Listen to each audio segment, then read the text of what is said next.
ನಮಸ್ಕಾರ. ಬೆಳಗಾವಿ ಜಿಲ್ಲೆಯ ನಿಪ್ಪಾಣಿಯ ನಗರದ ಒಂದು ರಾಮ ಮಂದಿರಕ್ಕೆ ಬೆದರಿಕೆ ಪತ್ರ ಬಂದಿದೆ. ಈ ರಾಮ ಮಂದಿರವನ್ನು ಸ್ಫೋಟ ಮಾಡ್ತೀವಿ ಅಂತ ಅನ್ನುವಂಥದ್ದು ಇನ್ನೇನೇನೋ ಅದರ ಸಂಬಂಧಪಟ್ಟಕ್ಕೆ ಹೇಳಿಕೆಯನ್ನು ಕೊಟ್ಟಿದ್ದಾರೆ. ನಾನು ಹೇಳ್ತೀನಿ, ಈ ರೀತಿಯ ಬೆದರಿಕೆಯನ್ನ ಹಿಂದೂ ಸಮಾಜ ಎಂದೂ ಸಹನೆ ಮಾಡುವುದಿಲ್ಲ, ಏನು ಹೆದರುವುದೂ ಇಲ್ಲ. ಈಗ ಘಜ್ನಿ ಗೋರಿ ಬಾಬರ್ ಇಲ್ಲ. ಈಗ ಇರೋದು ಭಾರತೀಯ ಮುಸ್ಲಿಮರು ಅಂತ ಅನ್ನೋದು ನೆನಪಿಟ್ಕೊಳ್ಳಿ. ಸೊ ಭಾರತದಲ್ಲಿ ಹಿಂದೂ ದೇವಾಲಯಗಳನ್ನ ಪೂಜಿಸಬೇಕಂತಲ್ಲ, ಗೌರವಿಸಬೇಕು ನೀವು.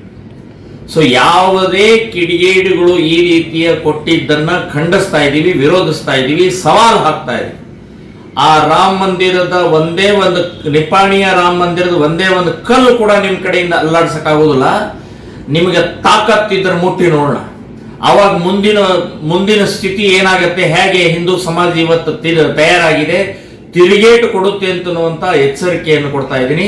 ಶ್ರೀರಾಮ ಸೇನೆ ಸಂಘಟನೆಯ ಕಾರ್ಯಕರ್ತರು ಕೂಡ ಇದನ್ನ ನಾವು ಖಂಡಿಸ್ತಾ ಇದ್ದೀವಿ, ವಿರೋಧಿಸ್ತಾ ಇದ್ದೀವಿ. ಅಷ್ಟೇ ಅಲ್ಲ, ಎಲ್ಲ ಮಂದಿರಗಳಿಗೂ ಕೂಡ ಸರ್ಕಾರ ಭದ್ರತೆ ಕೊಡಬೇಕು. ಅದರ ಜೊತೆಗೆ ನಮ್ಮ ಕಾರ್ಯಕರ್ತರು ಕೂಡ ಅದರ ಸಂಬಂಧಪಟ್ಟ ಹಾಗೆ ನಾವು ಸಂರಕ್ಷಣೆಗೆ ಸಿದ್ಧ ಆಗಬೇಕು ಅಂತನ್ನುವಂಥದ್ದು ನನ್ನ ಹೇಳಿಕೆಯನ್ನು ನಾನು ಕೊಡ್ತಾ ಇದ್ದೀನಿ. ದಯಮಾಡಿ ಪ್ರೀತಮ್ ನ್ಯೂಸ್ನಿಂದ ಎಲ್ಲರೂ ಶೇರ್ ಮಾಡಿ, ಲೈಕ್ ಮಾಡಿ, ಸಬ್ಸ್ಕ್ರೈಬ್ ಆಗಿ. ನಮಸ್ಕಾರ. ಎಲ್ಲರಿಗೂ ಒಳಿತಾಗಲಿ, ಎಲ್ಲರಿಗೂ ಶುಭವಾಗಲಿ.